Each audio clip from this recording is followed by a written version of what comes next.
years ago called Earn a Bike, where youth come in and they get a donated bicycle, they learn to rebuild it, and they get to take it home with them. During that time, they also learn about nutrition, bike safety, fitness, and then we recently added a girls program called Girls in Action, where we supplement the Earn a Bike curriculum with the Go Girl Go curriculum. We talk about issues that are really relevant to every young person, actually every person in general, but especially women, like depression, self-harm, eating disorders, nutrition, women's health, things that like every girl needs to know about, but not a lot of people are willing to talk about. My favorite, I think, is the Tower of Power. It's a tolerance activity where you take these cubes made out of paper, and on one side you write something negative that someone has said about you, like a stereotype, and then on the other side you write something really positive about yourself. It's interesting just to see the change in them over the course of the program. Over the last one was 6 weeks, and over that time, just the change in the girls from not wanting to sit down in the grass because they were afraid of bugs, to the end where we went to an urban farm, talked about nutrition, and like they were digging in the dirt with their hands and pulling out big earthworms, and they were having so much fun. The challenging girl was not, I think, what you would think of as a stereotypical challenging girl. She was rather someone who was very involved, very vibrant, very exuberant, but very distracting and very dominating of conversation. So it was sometimes hard, I think, for the other girls to be able to speak up when she was there, because she would jump in constantly and want to, answer all the questions and want to be a part of all the conversations, and you could see some of those shyer girls start to revert back in.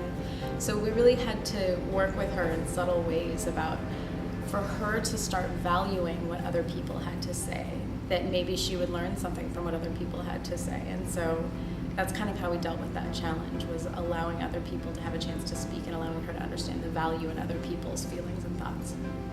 The advice I would give is that some of these are really challenging topics, and to be prepared for them. You can't jump into a conversation about cutting, which is in the self-harm chapter, and you can't jump into a conversation about depression and family issues if you're not prepared to have a high-risk conversation. Some of the girls we work with do have some pretty major family issues, and so for those topics we've called in other groups that specialize in doing these things. So for our next one, for family issues, we've called in Playback Theater, which is a group that will do fun, interactive role-playing and playback scenarios with the girls to help them kind of work through some of their feelings about their family issues.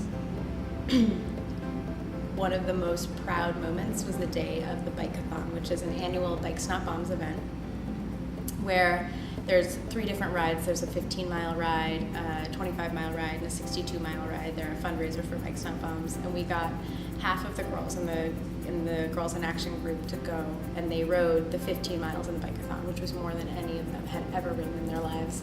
And we all rode together, and we stayed together, and it took us like 3 hours, but we all did it, and we all finished together, and that was a really, really valuable experience for them. Even like when they were tired and they wanted to quit, they kept going and they finished, and you could just see the smiles on their faces when they ended, that they were really proud of themselves.